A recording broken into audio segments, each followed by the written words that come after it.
what we know is true is that God is all there is. God is our abundant source and this beautiful divine mind that we have full access to right here and right now. Each of us has a beautiful Christ light within. Let us raise that vibration. Let us resonate together in this moment, acknowledging the divinity within each and every one of us. We ask that all that needs to be said is said, all that needs to be heard is heard, and that this community joins together, heart to heart, in hearing this beautiful message. May we lean into our journey together, knowing that we are here for one another, for deep connection, and for spiritual expansion. We give gratitude and thanks as the highest form of love here today. And we say together, and so it is, and so it is. Amen. All right, well, I'm going to get this party started. And we've been doing a couple of things. This is the third week that we are in this prosperity consciousness of really accelerating that in preparation for our Day of Intention. Our Day of Intention is for our annual giving. And what we know is that this giving comes in many ways. It is a reflection of our beautiful prosperity consciousness. And so part of this preparation is just tuning in to that abundance and to that prosperity that already belongs to us. And so I just want to say, good morning, beloved ones. Good morning. I want you to just think of your heart as a lotus flower opening up and receiving. Just receive it. Today we open our hearts to the truth that we transform not only our personal lives, but also the lives of the spiritual community when we open our hearts. True prosperity begins within. It's not something we have to chase in the outer world. Whew. I've been busy chasing. In fact, I'm exhausted. So I'm glad that I'm reminded of this spiritual principle. I do not have to chase. It already belongs to me. It is something we awaken to from within our divine nature. You know, Jesus said in Matthew 6:28-29, "Consider the lilies of the field, how they grow. They toil not, neither do they spin. Yet I say unto you that even Solomon in all his glory was not arrayed like one of these." What a powerful reminder that we are divinely provided for, not through struggle, but through spiritual alignment. Prosperity, as understood in unity, is not limited to money or material wealth. It is the fullness of life. It is peace, joy, creativity, health, love, and yes, financial flow. So Myrtle Fillmore, I can say that, Myrtle Fillmore, a co-founder of Unity, she said this. She said, "Prosperity is not in things. It is in the consciousness of supply." This means our work is not to seek more, but to become more. To be. And to embody the awareness that we live in an abundant universe, lovingly created by our source. And our source withholds nothing from us. Let me repeat that. Our source withholds nothing from us. And so today, let us clear the channel. Clear the channel of who we are. Let us release fear, doubt, and limitation, and let us root ourselves in divine trust, knowing that we align with Spirit, and all is already given. So let us begin this journey of awakening to true prosperity together with open hearts and expectant minds. And speaking of an open heart and expectant mind, I'd like to invite Lucia to come up. She has anticipated this annual Giving Day of Intention, and she'd like to share witness of a story she has about sacred circulation, about prosperity, and about a goose. Welcome, Lucia. It's a Native American goose, if anybody is wondering. I'm a part of the building committee, and as such, in one of our meetings, Natalie asked me to take on some service to try to find a way to express the heart of the building community. And in my preparation for that, I came across some really beautiful information that has to do with the goose, or the Goose clan, or my wild goose family. My parents were very humble, very poor migrant workers. And they came from Mexico and settled here. And I was so fortunate because if we would have stayed in Mexico, there would have been great poverty for us. But one of the things, my parents had such huge hearts, such good people, very humble, but very, very good. And today, whenever I see geese flying, I think of them, because geese mate for life. They never leave one another. And that's how my parents were. They were like, through thick and thin, 6 children, and all the challenges of coming from another country. My mother spoke no English, my father spoke very little. But it's just so funny that you mentioned that about the Wild Goose Clan, because that was definitely my family growing up, 6 kids. Many fond memories. I am a student of A Course in Miracles. I have been for 45 years. Bought my first book at Unity 45 years ago. It was actually at that time 3 books, and Manual for Teacher, the core book, and then the third one was, I forget. But anyway, now it's 1 volume. Back then it was 3 volumes, just amazing. And I remember for the first 10 years, and I've said this before, you may have heard it, for the first 10 years of studying the course, I didn't know what it meant. I knew it was truth.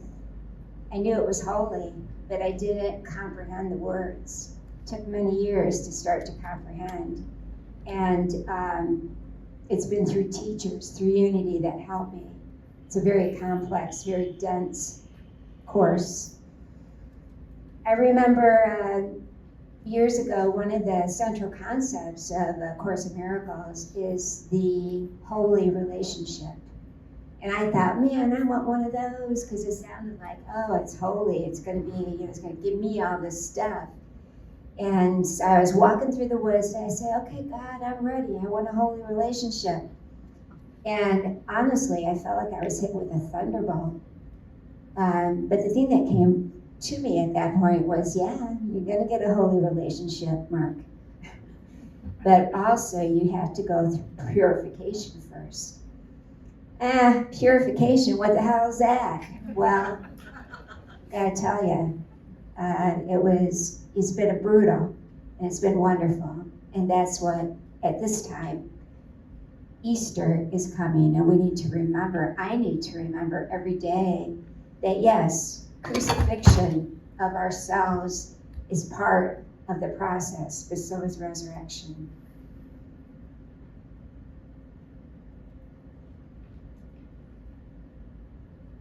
We are called, as part of Unity, to develop our Christ mind. I believe that. I work on that every day. And there's great teaching through the Holy Spirit, through Christ, through Unity, that has helped me on my way. What I know is that the sanctuary The holy place is we're in the circle holding hands. That is our church. And yet, as part of the building committee, I realized we are striving towards acquiring a new church. We are being called to keep that foremost in our minds.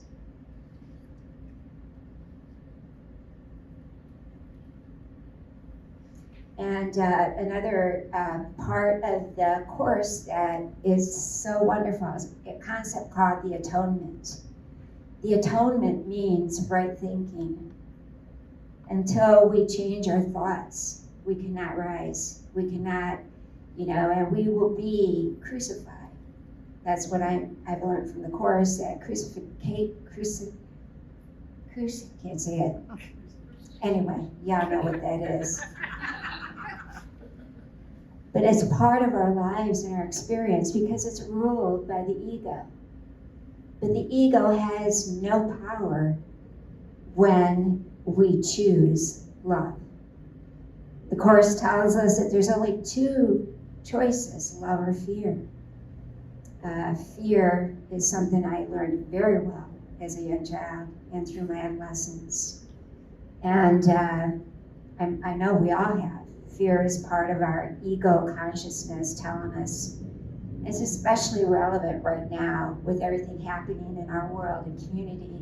It's so easy to buy into the fear of annihilation, of world catastrophe, of financial ruin, of losing your hunky boyfriend to the next beautiful woman.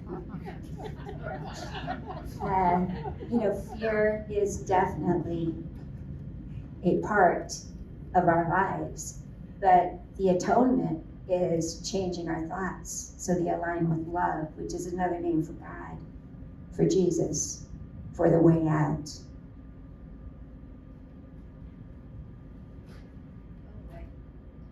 Okay, so I guess I'm gonna wing it.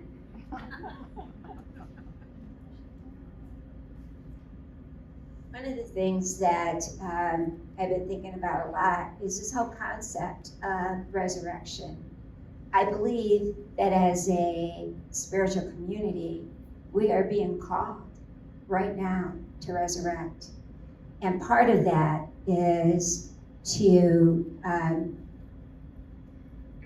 do the work that we need to do to build a church, because I believe that people in this room are elders, and elders are needed in our society today. There are so many youth, so many people that need the guidance, the love, and that safe space that elders provide. That is our job, that is our mission, and that is what we are called to do. One thing that's very apparent is that we can't do it alone. Natalie can't do it alone. None of us can do it alone. But what we can do is become part of sacred body. The reason that I so attracted and drawn to this is that a few years back, in my work as a forensic psychologist, a lot of our nurses and doctors were being assaulted by the criminally insane patients we worked with. And what would happen is that when someone got assaulted, they had a very difficult time working through that, and they would just leave their job. And I was tasked by the administrator to find a way to create a healing environment with a group of people surrounding me. And I did this training about a goose. This goose cannot fly. It doesn't have enough feathers. When you see a goose flying along in V formation, you might consider what science has discovered as to why they fly that way. As each bird flaps its wings, it creates an uplift for the bird immediately following. By flying in the V formation, the whole flock adds at least 71% greater flying range than if each bird flew on its own. People who share a common direction and a sense of community can get where they are going more quickly and easily because they are traveling on the thrust of one another. That's unity. You know, you guys are a flock of geese, sorry. But I think it's wonderful because the whole myth of geese is that when one gets tired, another one takes its place. When a goose falls out of formation, another goose will sweep in to make sure that the group, the body, is not affected. And that's what we as a spiritual community are asked to do. We are asked to step in when someone else gets tired.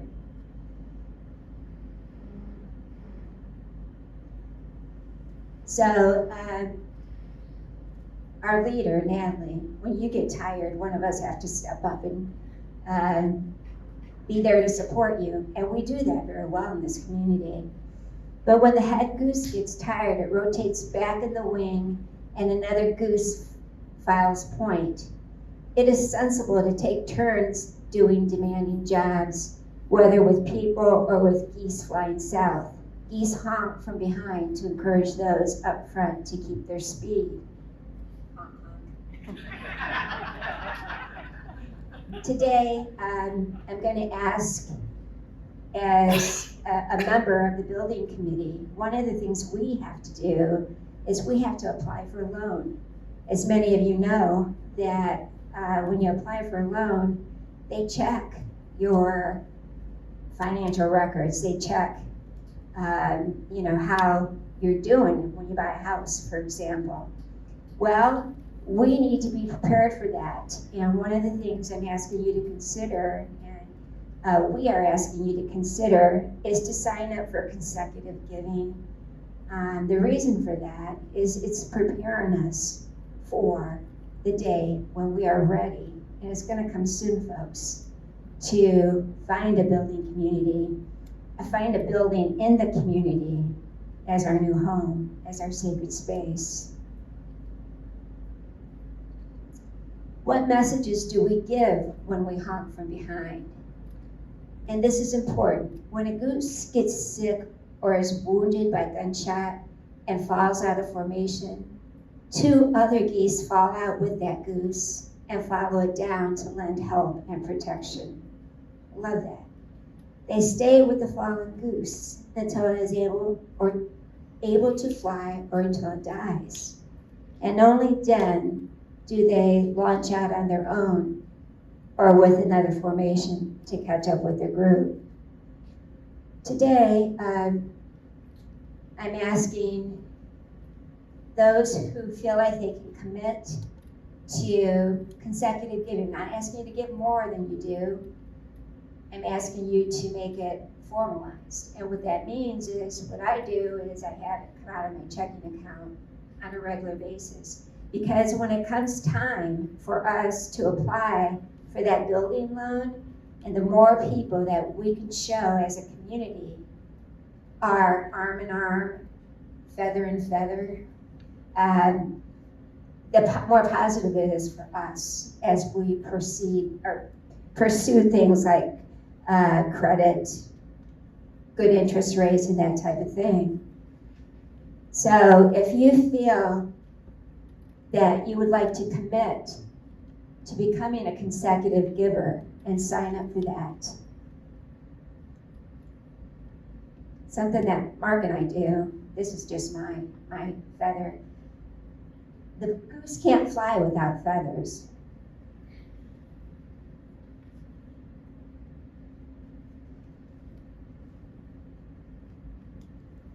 That's my name. Because I'm making a commitment to be a consecutive giver. And that's what this is all about.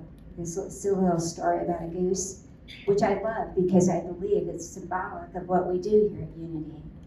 You know, we do step up when someone else can't carry the load. We do engage in acts of service. All those things are very, very important. I have a whole bunch of feathers here. just waiting for individuals who want to become committed to becoming consecutive givers. I hope this makes sense. Does it make sense? Yes. It was done a little bit quickly and I had to paint that picture. But with great gratitude and from a full heart, I believe that we are, as a community, in the process of resurrection. The truth of Christ is that we do not die. Our church never died. The body is in the period of transformation, but we're ready. We're ready for resurrection and to do all the work that means to provide service to our community, to provide food for the hungry, to do all those things we are called to do. And with that, I will be out in the hall if you feel like you can make a commitment and want to be part of this goose. And when I did this before with my staff at the hospital, and all the feathers, it will be very, very beautiful. And I sincerely hope that you can make that commitment at this time to be a consecutive giver, sign up, and let's get this goose on the road. This wild goose. We are now known as the Wild Goose Clan. Yes. I thank you very much.